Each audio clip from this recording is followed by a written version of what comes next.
Time to assemble the cabinets. Find an area where there's enough room, and don't forget to protect your floor. By following the assembly instructions that come with each cabinet, you'll be able to easily assemble them. Thanks to the wedge dowel construction, all it takes is a few clicks and a couple of screws. Each cabinet has a specific purpose. The base cabinets have more parts than the wall cabinets, and some cabinets have more functions than others.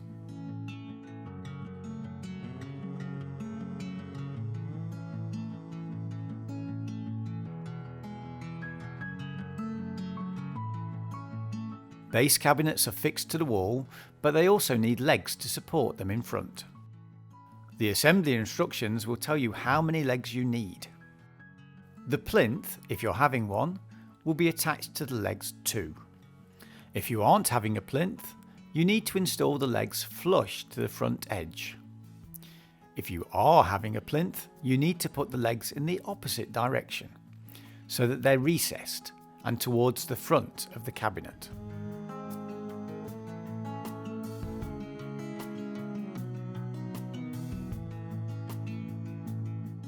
Remember that the cabinets on the side of your kitchen might need an extra leg to support the plinth. The oven cabinet has an open back so that there's enough space for electricity and ventilation. The sink cabinet has an open back and space at the bottom. This gives you enough space for your water supply. Since our cabinets are lightweight, it's not possible to cut holes in them.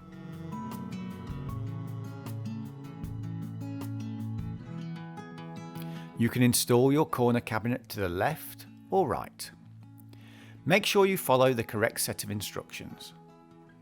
Our open cabinets come in 3 versions: wall cabinets, base cabinets and high cabinets. They're as easy to assemble as the closed cabinets. You just click them together.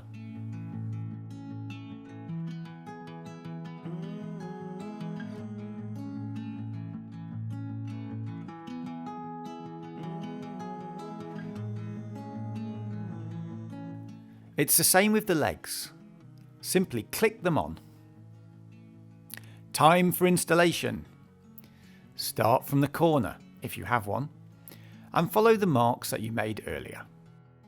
Fix the cabinet to the wall using the 2 corner brackets and the type of screws that suit your wall. Ask a professional if you're unsure of which to use. Don't tighten the screws yet. You'll be making some small adjustments later. The open metal cabinets have 2 anchor points at the top. Put the cabinet on the rail and tighten the screws.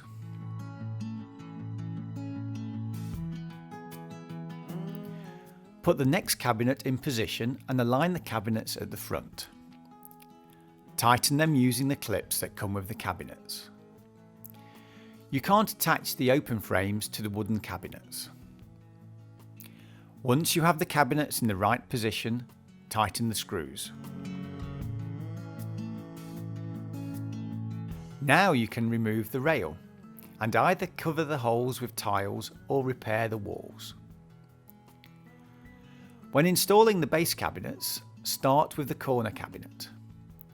Place it on top of the rail so that you can keep building on the other side of the cabinet. Push the cabinet next to it against the filler piece of the corner cabinet. Then level it and fix it to the wall. Do the same with the rest of the cabinets. Remember that the cabinet on the end needs an extra leg for the plinth.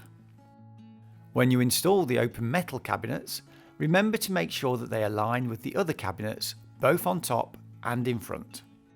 As you don't use a plinth here, you need to use the leg sleeve that comes with the cabinet to cover the adjustable foot.